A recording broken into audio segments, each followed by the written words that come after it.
জীব বৈচিত্র্য দিবসকে সামনে রেখে বসে আঁকো প্রতিযোগিতা আত্রেয় নদীর ধারে। আগামী 22 মে অনুষ্ঠিত হবে জীব বৈচিত্র্য দিবস। সেই দিনটিকে সামনে রেখে ছাত্রছাত্রীদের মধ্যে পরিবেশ এবং জীব বৈচিত্র্য সম্পর্কে সচেতনতা গড়ে তুলতে দক্ষিণ দিনাজপুর জেলার বালুরঘাট শহরের মাহিনগর এলাকায় আত্রেয় নদীর ধারে বসে আঁকো প্রতিযোগিতার আয়োজন করল বালুরঘাটের পরিবেশপ্রেমী সংগঠন দিশারি সংকল্প ও শিশু শিল্পায়ন নামে একটি আর্ট স্কুল যৌথ উদ্যোগে। রবিবার আয়োজিত এই অঙ্কন প্রতিযোগিতায় শতাধিক ছাত্রছাত্রী অংশগ্রহণ করে। পরিবেশের ভারসাম্য নষ্ট হওয়ার ফলে দিন দিন উষ্ণায়ন বেড়েই চলেছে।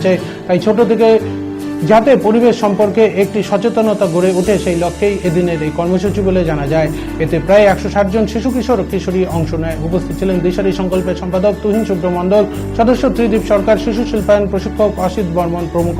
আকার সাথে সাথে এদিন নদীর বর্তমান অবস্থা, জল ক্রমশ কমে যাওয়া, মানুষ ও পরিবেশকে ভালো রাখতে, জীববৈচিত্র্যের গুরুত্ব, সবুজ পৃথিবী গড়তে ছোটদের এবং বড়দের কি ভূমিকা পালন করতে হবে সেসব জানিয়ে পাখির ডাকে সকাল হলো প্রকৃতির এই গান পরিবেশন করেন তুহিনবাবু।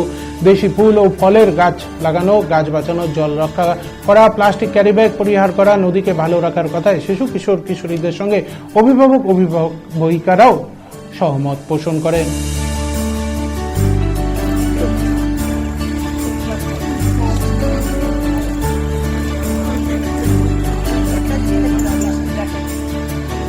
আপনারা কি করলেন? আজকে আমরা দিশারি সংকল্প এবং শিশু শিল্পায়ন যে আর্ট আমাদের স্কুল আছে এটার উদ্যোগে জীববৈচিত্র্য নিয়ে একটা বসে একটা প্রতিযোগিতা আর একটা তারই মাধ্যমে আমরা একটা সচেতনতার একটা বার্তা একটা সমাজের মাধ্যমে দিতে চেয়েছি যে আমাদের এই যে সমাজের যে বিভিন্ন যে জীব যে স্তরটা আছে এদের যে বর্তমানে যে একটা সংকটাপন্ন একটা যে অস্তিত্বের মধ্যে দিয়ে যাচ্ছে সেটা সম্পর্কে আমরা একটা বার্তা একটা সমাজকে একটা দিতে চাইছি। কতজন আজকে অংশ নিয়েছে এবং তারা কি বিষয়ে আঁকলো? আজকে কম বেশি 160 জন বা তার অধিক অংশগ্রহণ করেছে।